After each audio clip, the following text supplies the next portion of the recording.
Our demand is to establish a new commission of inquiry because the Shamgar Commission said that they didn't investigate everything. He had a limited mandate. There's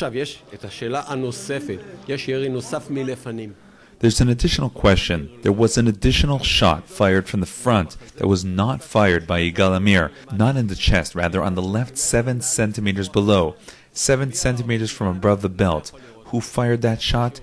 Yigal Amir couldn't have fired it. There was a second shooter. Who shot? When I investigated these things and asked the forensic department to investigate the shooting range, they answered that a murder from 10 years ago is not checked. A strange answer considering the circumstances when you speak of a prime minister. Therefore, the shooter has remained anonymous.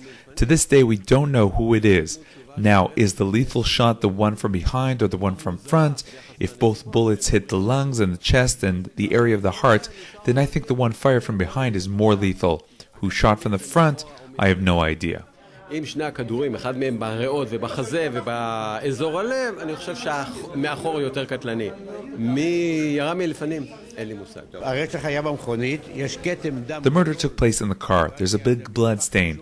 I got very important document about it from a person who sent an email after several years when he understood that the blood stain could not have belonged to the bodyguard, but to another person who sat there and was murdered in the car. And there was also a big blood stain in the back seat where Rabin sat, because Rabin sat in the car. Do these questions lead you to think that maybe Yigal Amir didn't commit the murder at all?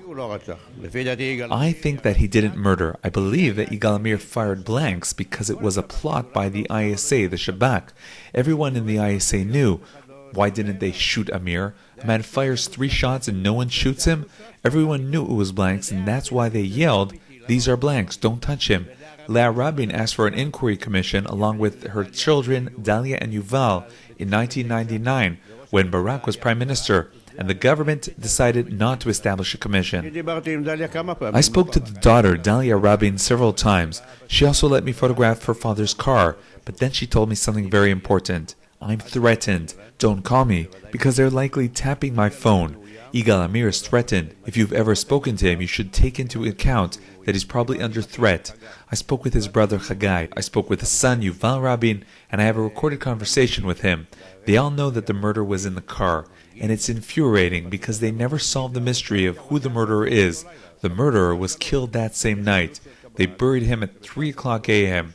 There's a testimony of a gravedigger who took part in a hurried burial at 3 o'clock in the morning.